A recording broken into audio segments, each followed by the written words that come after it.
Halo pemirsa dimanapun Anda berada, kembali lagi bersama channel Mystery Box Story, channel yang akan menemani kalian dengan sajian kisah-kisah misteri. Nah, kali ini kita akan menyelami sebuah kisah keluarga yang penuh dengan drama guys. Sebuah kisah yang berawal dari kehidupan sederhana, tapi berubah menjadi suram karena sifat buruk dua orang, yaitu yang bernama Sahar dan istrinya yang bernama Dewi. Mereka bukan orang miskin, tapi juga bukan orang kaya. Namun, bukannya hidup tenang, mereka justru menjadi penjilat di dalam keluarga besarnya. Nah, oke guys. Seperti apakah cerita dari kedua orang ini? Nah, oke. Tapi sebelum itu, sebelum kita masuk ke dalam ceritanya, buat kalian yang belum subscribe, silahkan subscribe dulu channel ini agar tidak ketinggalan dengan cerita-cerita yang akan disajikan oleh channel Mystery Box Story. Yuk.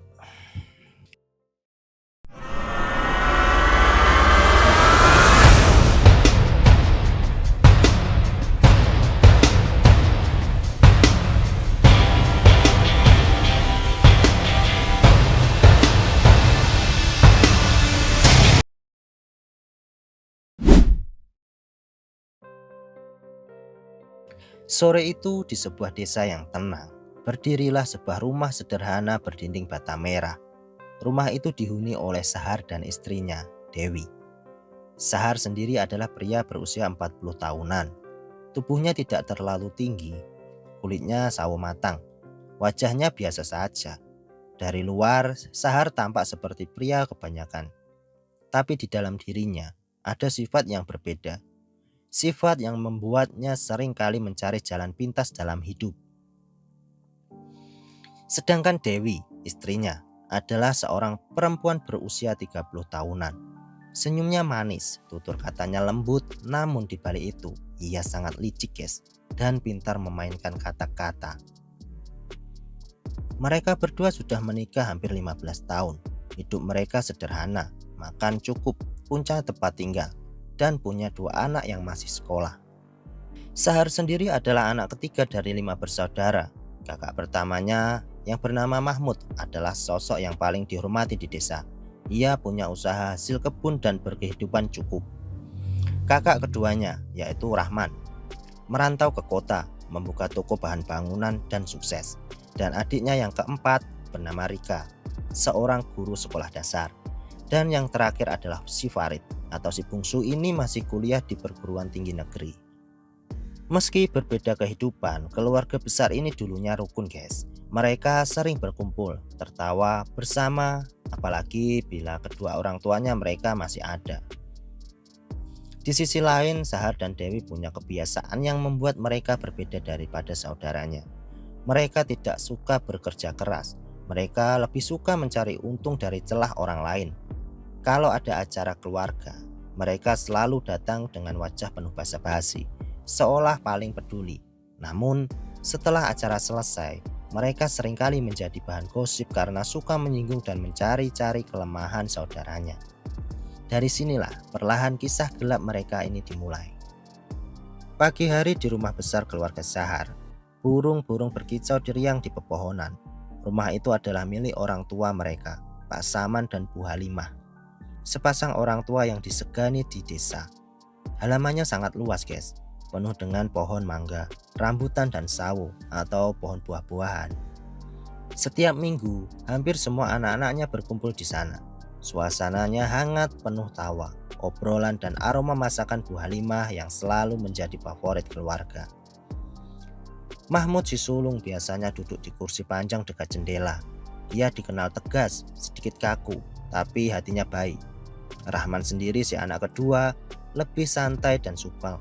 Ia sering bercerita tentang kehidupannya di kota sambil membawa oleh-oleh untuk adiknya. Rika sang guru gemar mengurus keponakan-keponakannya, sementara si Farid, si bungsu, lebih banyak bercanda, membuat suasana menjadi ringan. Di tengah keramaian itu, Sahar dan Dewi pun ikut hadir. Mereka datang dengan senyum lebar, membawa kue seadanya. "Wah, rumah ibu makin ramai ya kalau begini," ujar Dewi dengan suara manis sambil merapikan jilbabnya. Bu Halimah tersenyum. "Ya beginilah kalau semua anak kumpul. Ibu senang sekali lihat kalian rukun." Namun di balik senyum itu, Dewi memperhatikan satu persatu saudara iparnya. Ia melihat Mahmud yang tampak mapan dengan pakaian rapi dan arlojinya yang mahal. Ia melirik Rahman yang baru saja memarkirkan mobil di halamannya. Kendaraan yang jelas-jelas menunjukkan kesuksesannya di kota. Sahar pun berbisik pelan pada istrinya. Lihat tuh, mereka makin kaya aja ya. Kita kapan bisa begitu? Dewi menjawab lirih, sabar bang. Kita harus pandai-pandai. Kalau kita dekat sama mereka, pasti ada rezeki yang nyangkut. Sahar mengangguk, matanya menyipit, seakan sudah menyimpan niat. Sementara itu di ruang tengah percakapan hangat berlangsung. Mahmud berkata kepada adik-adiknya, selama orang tua masih ada, kita harus sering-sering kumpul. Jangan sampai jarak bikin kita renggang. Rahman menimpali, betul bang. Lagian kalau di kota, suasananya nggak kayak di sini. Di sini adem, penuh kekeluargaan. Rika tersenyum. Aku jadi kangen masa kecil. Waktu itu sering main di sawah belakang rumah rebutan naik pohon mangga. Semua tertawa mengenang masa lalu. Sahar ikut tertawa, tapi dalam hatinya ia merasa iri. Tawa itu baginya terdengar berbeda. Ia merasa menjadi orang yang paling tertinggal di antara saudara-saudaranya. Bu Halimah hanya menepuk tangan. Sudah, jangan lupa makan. Ibu sudah masak daging rendang kesukaan kalian. Mereka semua duduk melingkar di lantai, menikmati makanan bersama. Kehangatan itu seolah menggambarkan betapa harmonisnya keluarga ini. Namun siapa sangka, kedamaian yang mereka rasakan tidak akan berlangsung selamanya. Semua itu perlahan hancur ketika Pak Saman dan Bu Halimah menutup usia, meninggalkan warisan yang kelak menjadi pemicu kehancuran keluarga besar itu. Hari itu suasana rumah besar keluarga Sahar tak lagi dipenuhi tawa. Tirai jendela tertutup rapat, udara terasa berat. Di ruang tamu, karpet digelar, kursi-kursi disusun seadanya. Pak Saman, sang kepala keluarga telah berpulang ke Rahmatullah. Disusul beberapa bulan kemudian Bu Halimah pun menyusul suaminya. Tangis juga pecah di rumah itu. Mahmud menangis tertunduk. Rahman memeluk Rika yang tak henti-hentinya menyeka air mata. Sementara Farid berdiri kaku, masih sulit menerima kenyataan. Sahar juga hadir, duduk di sudut ruangan. Matanya memang basah, tapi tangisannya tidak seperti saudara lain. Di balik wajah sedihnya, pikirannya justru dipenuhi dengan pertanyaan. Berapa harta yang akan dibagi? Apa yang bisa aku dapatkan? Dewi yang sedang duduk di sampingnya menepuk lengan suaminya perlahan, lalu berbisik. Bang, kita harus pintar-pintar nanti. Jangan sampai kita dapat bagian kecil. Sahar menatap istrinya lalu mengangguk. Setelah prosesi pemakaman selesai, hari-hari berkabung pun berlalu. Waktu pun membawa keluarga itu pada satu pembahasan yang sangat sulit untuk dihindari, yaitu apa guys? Pembagian warisan. Mereka kembali berkumpul di ruang tamu. Kali ini suasananya berbeda. Tidak ada tawa, hanyalah wajah yang sangat serius. Mahmud sebagai anak sulung membuka pembicaraan. Adik-adik, orang tua sudah meninggalkan kita.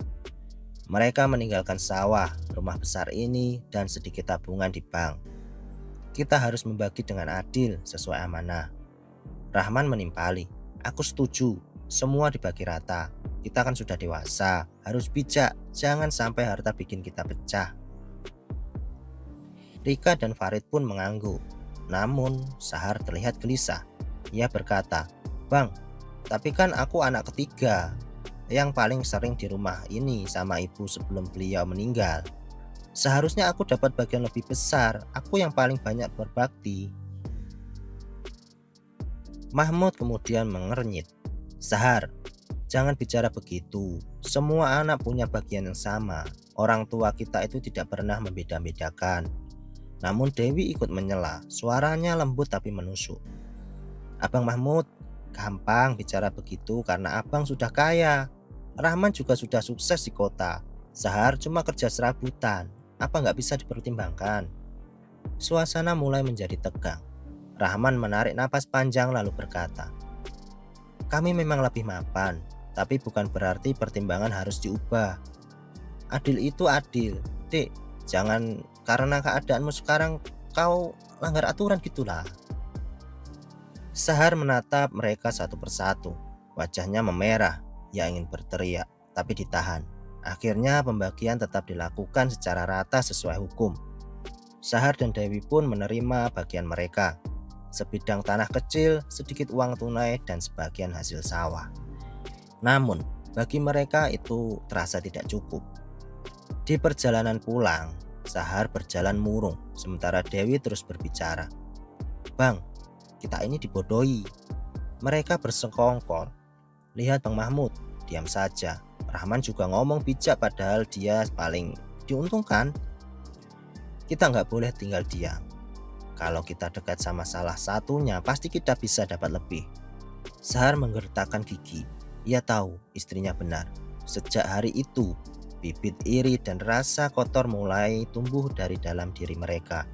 Dari sinilah awal keruntuhan keluarga besar itu dimulai. Sejak pembagian warisan itu, Sahar dan Dewi mulai menyusun siasat. Mereka harus menempel pada salah satu saudara yang kaya, agar hidup mereka bisa ikut nyaman. Dan target pertama mereka adalah Mahmud, sang sulung. Sore itu, Mahmud yang sedang menjemur hasil panen didatangi oleh Sahar dan Dewi. Assalamualaikum Bang Mahmud, sahut Dewi riang sambil membawa sekotak kue. Mahmud menoleh, kaget tapi tersenyum. Waalaikumsalam. Oh Sahar, Dewi ayo masuk. Mereka kemudian duduk di ruang tamu. Dewi mulai berbicara manis. Aduh, rumah abang makin bagus ya. Anak-anak abang juga pintar-pintar. Kami sering bilang, Bang Mahmud ini memang pantas jadi ahli panutan keluarga. Mahmud tersenyum kikuk. Ah biasa aja dek, aku cuma kerja keras. Semua orang bisa kalau usaha. Sahar pun menimpali. Benar kata Dewi bang, kami ini kagum sama abang. Kalau nggak ada abang, keluarga ini mungkin nggak bisa kompak. Abang ini kayak tiang penyangga keluarga besar. Mahmud merasa tersanjung. Ia tidak tahu bahwa pujian itu hanyalah umpan sementara itu. Dewi diam-diam mengamati isi rumah, perabotan baru, bahkan amplop tebal yang tergeletak di meja hasil penjualan panen. Beberapa hari kemudian Sahar dan Dewi mendatangi rumah Rahman, si anak kedua yang baru saja pulang dari kota. Wah, Bang Rahman pulang kampung. Alhamdulillah. Sukses terus ya Bang di kota, kata Sahar penuh semangat. Rahman menyambut hangat. Alhamdulillah, ya begitulah. Gimana kalian? Sehat-sehat? Namun setelah basa-basi, Dewi mulai melancarkan jurus halusnya. Bang Rahman, kami kemarin ke rumah Bang Mahmud. Dia cerita banyak soal abang. Katanya usaha abang itu di kota. Ya gitulah. Bukan murni hasil kerja keras. Katanya ada orang belakang yang bantu. Rahman menatap heran. Hah? Mahmud bilang begitu? Dewi mengangguk pelan. Wajahnya penuh keyakinan. Iya bang. Kami kaget juga dengarnya. Tapi ya mungkin dia iri sama kesuksesan abang. Sahar pun ikut menambahkan. Bang, kami cuma kasihan sama abang. Soalnya Mahmud itu kelihatannya mau nunjukin dirinya yang paling hebat. Dia suka bilang dia yang paling berhak atas keluarga. Wajah Rahman pun berubah. Kerutan muncul di dahinya. Benih kecurigaan mulai tumbuh. Dan keesokan harinya, ketika Mahmud dan Rahman bertemu di rumah besar peninggalan orang tua, suasananya berubah menjadi tegang. Rahman langsung menegur Mahmud. Bang, aku dengar abang bilang usaha aku di kota nggak murni kerja keras. Maksudnya apa? Mahmud terkejut. Apa? Aku nggak pernah bilang begitu. Rahman, siapa yang ngomong? Rahman pun menggeleng. Nggak usah pura-pura bang. Aku dengar sendiri dari Sahar. Mahmud terdiam. Lalu matanya melirik ke arah Sahar yang berdiri agak jauh dan berpura-pura sibuk merapikan kursi. Dalam hati, Mahmud mulai merasa ada yang janggal. Tak hanya itu, Dewi pun mulai mendekati Rika, adik iparnya yang berprofesi sebagai guru. Ia berkata manis, Rika, kamu tuh yang paling pinter. Jujur aja, Mahmud sama Rahman itu cuma rebutan siapa yang paling kaya. Mereka itu sebenarnya nggak peduli sama kamu dan Farid. Dan Rika yang masih polos terdiam. Ia tidak membalas, tapi kata-kata itu membekas. Sementara itu Dewi juga berbisik kepada Farid si bungsu. Kamu itu sering diremehkan Rid. Lihat aja, Mahmud sama Rahman jarang ngajak kamu diskusi. Mereka anggap kamu itu anak kecil, padahal kamu kan kuliah, lebih pintar dari mereka. Farid mengangguk kecil, hatinya sedikit panas mendengar itu. Dengan cara itulah Sahar dan Dewi perlahan menabur api dalam keluarga di depan Mahmud. Mereka saling menjilat, memuji, seolah-olah mendukung setia. Tapi di belakang itu, mereka menyebarkan racun fitnah ke Rahman, Rika, dan Farid. Benih perpecahan sudah ditanam, dan tak lama lagi, keluarga yang dulunya harmonis akan terpecah karena lidah manis penuh racun dari sepasang suami istri ini. Hari-hari berikutnya Sahar dan Dewi makin aneh, bro. Mereka sudah terbiasa hidup dengan gaya menjilat ke sana kemari. Tapi kali ini ada konsekuensinya. Bukan lagi sekedar cibiran tetangga atau tatapan sinis orang sekitar, melainkan sesuatu yang lebih halus tapi menusuk. Setiap kali mereka datang ke rumah tetangga kaya, awalnya disambut ramah. Iya Mas Sahar, iya Mbak Dewi, ayo masuk. Tapi setelah pintu ditutup, terdengar bisikan kecil dari ruang belakang. Eh, itu pasangan parasit datang lagi.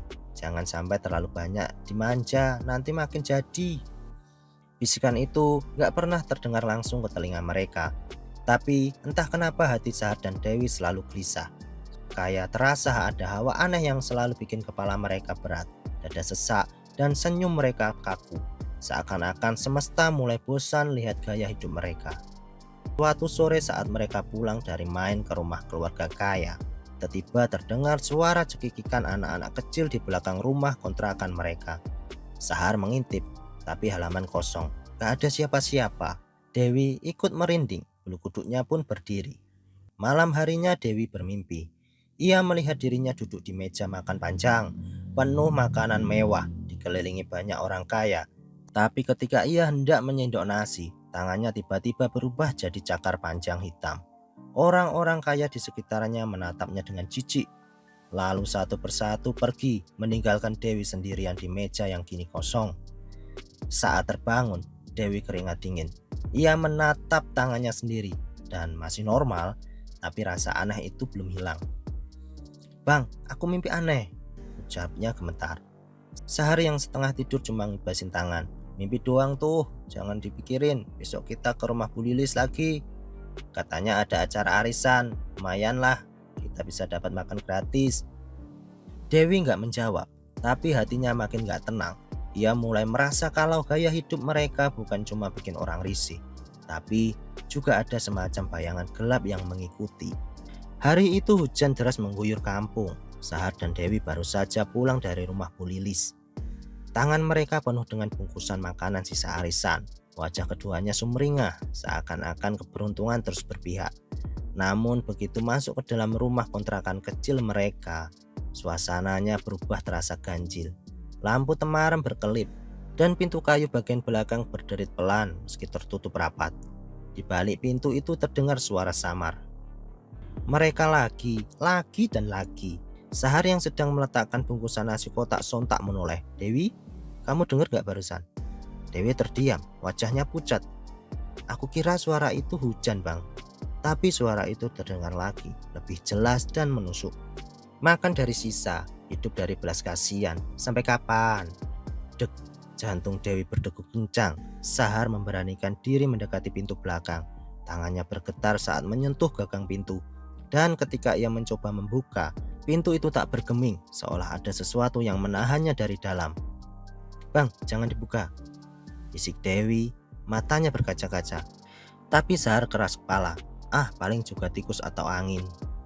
Ia dorong pintu dengan sekuat tenaga. Krek. Pintu terbuka sedikit dan hawa dingin menyusup masuk. Bukan angin biasa. Hawa itu seperti membawa aroma anyir pencampur tanah basah. Bersamaan dengan itu, suara bisikan terdengar lebih banyak, seperti banyak mulut yang berbisik bersamaan. Menjilat, parasit, tak tahu malu. Sahar mundur satu langkah, wajahnya mendadak pucat. Dewi menutup telinganya, tapi suara itu tetap merayap masuk langsung ke dalam kepala. Hujan di luar makin deras, kontrakan kecil mereka bergetar seperti diterpa badai. Tapi anehnya, rumah-rumah tetangga tetap tenang. Lampu-lampu menyala stabil. Sahar dan Dewi akhirnya terdiam di ruang tengah, saling berpelukan, menunggu suara itu reda. Tapi malam itu, Mereka tidak bisa tidur sama sekali. Beberapa hari setelah malam penuh bisikan itu, Sahar dan Dewi mencoba menepis rasa takut. Mereka tetap menjalani hari seperti biasa, menumpang makan di rumah saudara, ikut nimbrung saat ada acara keluarga, dan selalu mencari celah untuk mendapatkan keuntungan di setiap pertemuan. Namun, ada yang berbeda. Setiap kali mereka masuk di meja makan bersama keluarga besar, rasa lapar mereka tidak pernah benar-benar hilang. Mereka makan dengan lahap, namun perut terasa kosong, seolah makanan yang masuk lenyap tanpa pernah memberi kenyang. Di rumah Bu Lilis, saat jamuan tahlilan, Sahar mencomot lauk berulang kali. Ayam goreng, rendang, bahkan sayur lodeh sudah habis setengah piring. Dewi juga sama, tangannya terus bergerak menambah nasi dan lauk. Semua orang mulai menoleh dengan tatapan heran. "Bang, kok gak kenyang-kenyang ya?" bisik Dewi sambil menyuap mulutnya sendiri. Sahar mengelus, wajahnya mulai memerah karena malu diperhatikan. "Diam saja, terus makan, jangan bikin heboh." Tapi semakin banyak mereka makan, semakin perut mereka keroncongan. Seperti ada lubang tak berujung di tubuh mereka. Wajah mereka pucat, mata cekung, dan tangan tak berhenti meraih makanan. Saudara-saudaranya mulai berbisik, "Heran ya, makan terus tapi nggak kayak ada puasnya. Dulu sih wajar suka ikut numpang, tapi sekarang keterlaluan." Sampai akhirnya piring di meja habis dan hanya tersisa tulang ayam berserakan. Sahar dan Dewi masih terasa lapar. Mereka menoleh ke kanan kiri seperti binatang yang kelaparan yang mencari mangsa. Bu Lilis yang sejak tadi memperhatikan dengan wajah dingin akhirnya bicara. "Sahar, Dewi, kalian ini sebenarnya apa maunya? Makan sudah dikasih, rezeki sudah dibagi, tapi kok kelakuannya makin aneh. Sampai kapan kalian akan begini?" Suasana meja makan mendadak hening. Semua mata memandang mereka dengan tatapan penuh curiga dan jijik. Sahar mencoba tersenyum kaku. "Hehe, maaf kak, cuma kebetulan lagi lapar." Tapi dalam hatinya ia tahu ada sesuatu yang salah. Sejak malam pintu berbisik itu, hidup mereka terasa berubah. Makan tak pernah kenyang, tidur tak pernah nyenyak, dan rasa was-was selalu mengikuti. Malam harinya di kontrakannya, Dewi kemudian muntah-muntah. Tapi yang keluar bukan hanya sisa makanan, melainkan potongan kecil tulang-tulang ayam yang tadi sudah ia kunyah sampai hancur. Matanya melotot, tubuhnya gemetar. Sahar pun panik, tapi suasana bisikan itu kembali muncul dari pintu belakang. "Rakus, menjilat, tak pernah puas." Seolah kutukan mulai menampakkan diri, dan jamuan demi jamuan hanya membuat mereka semakin terperangkap dalam rasa lapar yang tak berujung. Hari-hari berikutnya jadi semakin berat bagi Sahar dan Dewi. Meski mereka masih mencoba menempel pada saudara-saudaranya, awalnya terasa halus saat Sahar datang ke rumah abangnya. Ia disambut dengan wajah dingin. "Maaf Har, kebetulan hari ini nggak ada lauk, cuma ada buah buat anak-anak," katanya sambil menutup pintu perlahan. Dewi yang mencoba untuk berkunjung ke rumah saudaranya juga bernasib yang sama. Kali ini alasannya berbeda. "Dewi, maaf ya, aku lagi sibuk banget, lagi nggak bisa nerima tamu." Meski kata-kata itu terdengar sopan, tapi sorot mata mereka jelas penuh penolakan. Bukan lagi sekedar kesibukan, melainkan jarak yang sengaja diciptakan. Di rumah kontrakan, Sahar mengerutu. Kenapa sih mereka? Padahal dulu selalu menerima kita. Sekarang kok jadi kayak menjauh semua? Dewi menunduk, wajahnya murung. "Mungkin mereka udah tahu bang, kalau selama ini kita cuma numpang hidup di mereka." Kalimat itu membuat ruangan terasa dingin. Sahar terdiam, mencoba menyangkal, tapi dalam hatinya ia sadar, benar kata Dewi. Semua drama, adu domba, dan sikap menjilat yang mereka lakukan dulu kini sudah terbongkar. Seiring berjalannya waktu, keluarga besar yang dulunya akrab kini justru terlihat semakin rukun. Namun tanpa kehadiran Sahar dan Dewi, mereka saling melihat dari kejauhan. Para saudara berkumpul, tertawa, makan bersama dan saling membantu dalam usaha. Namun setiap kali pasangan itu mencoba mendekat, suasana mendadak senyap. Lalu perlahan semua bubar. Seperti bayangan yang hilang ditelan cahaya, keberadaan Sahar dan Dewi tidak lagi diinginkan. Dan malam harinya, ketika terdengar suara dari balik pintu kontrakannya, Satu persatu meninggalkan, tak ada lagi yang percaya. Dewi menangis dalam diam, sementara Sahar hanya bisa termenung. Dunia yang dulu hangat dengan tawa keluarga kini berubah jadi dingin dan asing. Kutukan itu makin jelas terasa. Mereka lapar, tapi tidak ada yang memberi makan. Mereka haus kasih sayang, tapi yang datang hanyalah penolakan. Hari itu keluarga besar Sahar dan Dai berkumpul di rumah abang yang tertua. Sebuah acara syukuran kecil diadakan oleh abangnya karena usahanya ramai. Semua saudara hadir, kecuali Sahar dan Dewi. Namun kabar itu sampai juga ke telinga mereka. Dengan wajah penuh harap, Sahar mengajak Dewi datang tanpa diundang. Ini kesempatan kita harus nunjukin kalau kita masih bagian dari keluarga. Kalau udah kumpul gini, pasti mereka luluh, kata Sahar berusaha meyakinkan istrinya. Dewi hanya mengangguk meski hatinya gamang. Ketika mereka tiba di tempat acara, suasana yang hangat penuh tawa langsung terasa. Anak-anak berlarian, orang dewasa berbincang santai, tapi begitu pintu diketuk dan wajah Sahar dan serta wajah Dewi muncul, suasana berubah menjadi senyap. Semua mata menoleh, senyum yang tadi merakah lenyap begitu saja. Abang pertama menatap dingin adiknya. Sahar, Dewi, kalian ngapain kesini? Suaranya datar tegas. Sahar mencoba tertawa kecil menutupi kegugupan. Bang, masa keluarga sendiri nggak boleh datang? Kami kan cuma mau ikut bahagia. Namun langsung dijawab dengan tatapan yang tajam. Bahagia? Kalian bilang ikut bahagia. Selama ini justru kalian yang bikin keluarga ini hancur. Kalian yang adu domba, bikin pertengkaran, bikin semua orang saling curiga.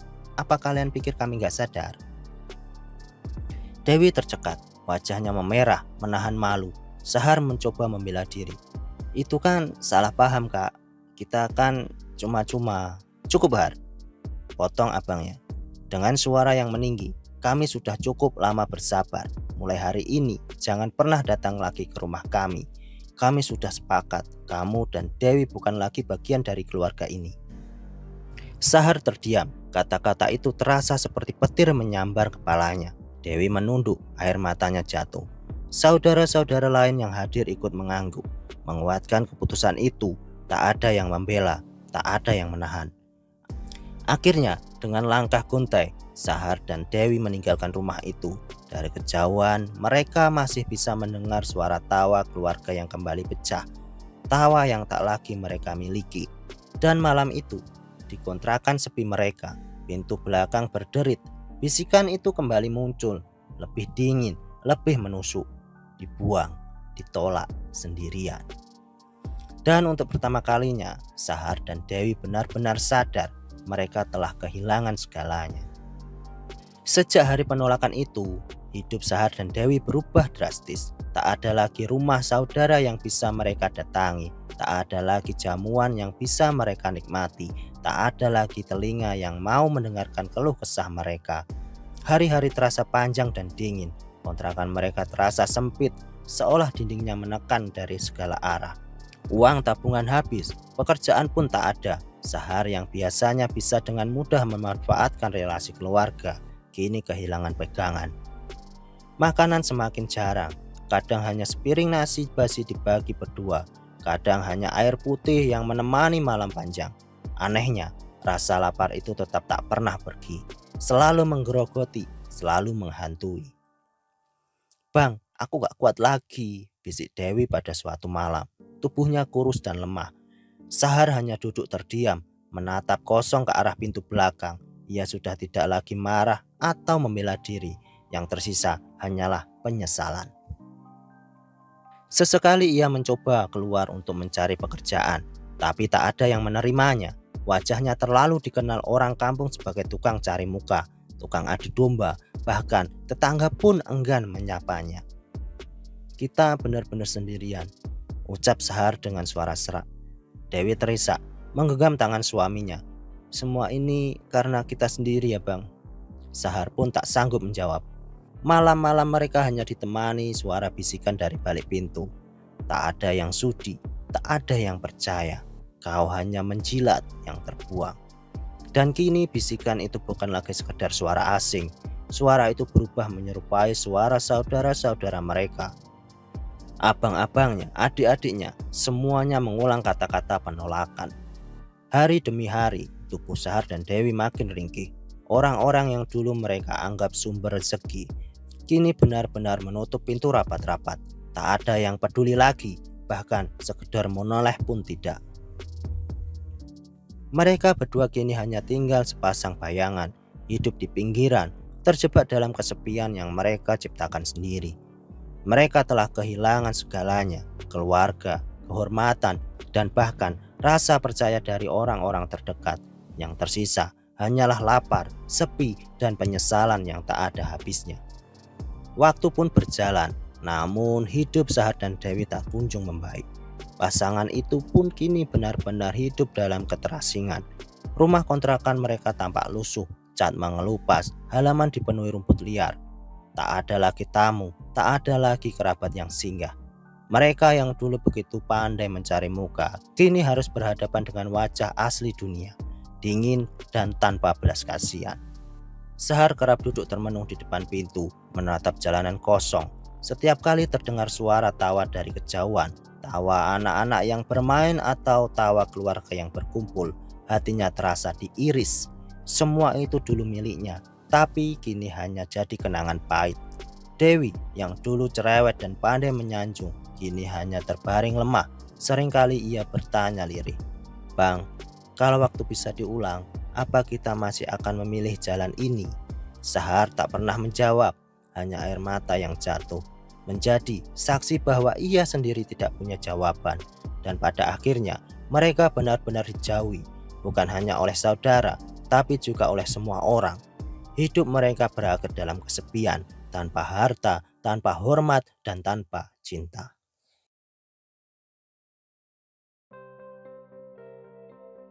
Nah, jadi seperti itu guys. Cerita dari Sahar dan Dewi adalah cerminan bahwa hidup sebagai penjilat atau parasit tidak akan membawa kebaikan. Mungkin sejenak kita bisa merasa diuntungkan, tapi lambat laun topeng itu akan terbuka. Rasa serakah dan adu domba dan mencari untung sendiri dari orang lain hanya akan menjerumuskan diri kita sendiri guys. Sebuah hubungan keluarga adalah ikatan yang seharusnya dijaga dengan ketulusan guys, bukan dimanfaatkan untuk keuntungan sesaat. Karena ketika semua topeng jatuh, maka yang tersisa hanyalah kesepian dan penyesalan. Nah, mungkin seperti dulu guys, cerita dari Sahar dan Dewi. Dari kisah Sahar dan Dewi ini, kita bisa belajar